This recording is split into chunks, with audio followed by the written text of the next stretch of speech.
Assalamualaikum warahmatullahi wabarakatuh. Selamat datang di MotoGP 5S Channel MotoGP 22. Walaupun namanya muncul di bursa MotoGP, Celestino Vietti pilih fokus di Moto2. Dia sekarang masih memuncaki klasemen sementara Moto2 sejak awal musim. Celestino Vietti masuk bursa pembalap MotoGP untuk musim 2023. Tim satelit baru Aprilia, with you RNF misalnya, sempat mengutarakan ketertarikannya pada pembalap Muni FR46 Racing Team Moto2 itu. Pada klasemen sementara, nama Vietti memang ada di puncak dengan capaian 133 poin.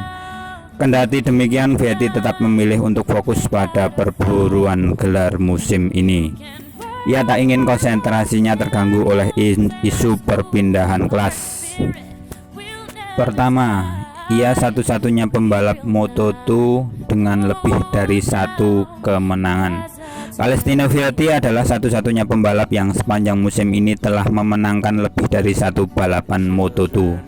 Vietti mencatatkan kemenangan saat di Qatar, Argentina, dan Catalunya. Ia mengaku sudah menemukan gaya balap dan pengaturan terbaiknya pada setiap balapan akhir pekan. Kami bisa sering tampil kompetitif. Hal yang membuatku lebih percaya diri adalah kami bisa merebut kemenangan di trek yang tahun lalu kami kesulitan.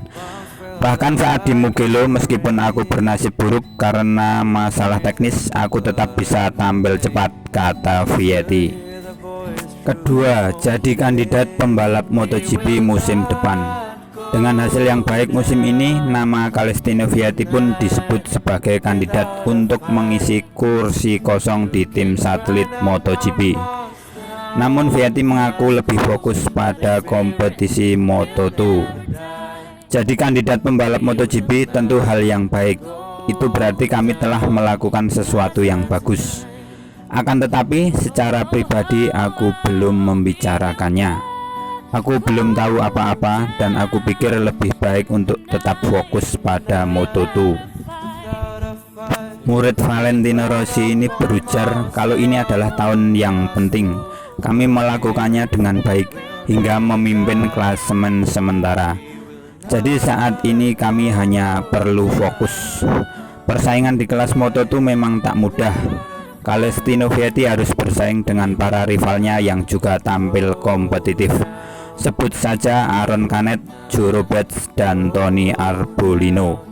Vietti pun menilai para pembalap tim KTM Aju, yaitu Pedro Acosta dan Augusto Fernandes, jadi pesaing beratnya. Meski begitu, kompetitor terbesarnya dalam perebutan gelar adalah Aoi Agura, yang pada klasemen sementara berada pada posisi kedua dengan raihan 117 poin. Tentu saja Ogura, ia selalu ada di antara yang pertama. Kecuali saat balapan terakhir di Catalunya, ia harus berjuang lebih keras. Namun ia selalu tampil kompetitif. Ia selalu ada di area podium, ungkap Vietti. Yang keempat, bersaing ketat dengan para rival. Dari 9 seri Grand Prix yang telah dilombakan, ada 7 pembalap yang mampu memenangkan balapan. Fakta itu semakin menegaskan bahwa persaingan di Moto2 musim ini sangat ketat. Dalam setiap balapan, seseorang yang berbeda dapat merebut kemenangan. Kami selalu berdekatan. Jarak antara satu pembalap dengan yang lainnya sangat minimal, ujar pembalap kelahiran 13 Oktober 2001 tersebut. 5. Berharap raih hasil maksimal di Sachsenring dan Assen. Sebelum libur tengah musim, Celestino Vietti masih harus melalui 2 balapan. Murid Valentino Rossi itu berharap bisa menjaga tren positif di Sachsenring dan Assen, Belanda.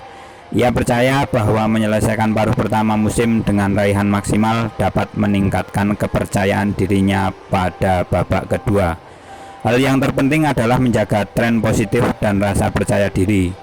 Karenanya aku harus selalu berada dalam perebutan posisi 5 besar, kata Vietti. Jika terus-menerus tampil konsisten, Celestino Vietti punya peluang besar merebut gelar juara dunia Moto2. Setelah balapan di sirkuit Sachsenring dan sirkuit Assen nanti, mampukah ia tetap menjadi pemimpin klasemen? Kita nantikan balapan akhir pekan ini. Begitulah fakta tentang Celestino Vietti. Terima kasih. Assalamualaikum warahmatullahi wabarakatuh.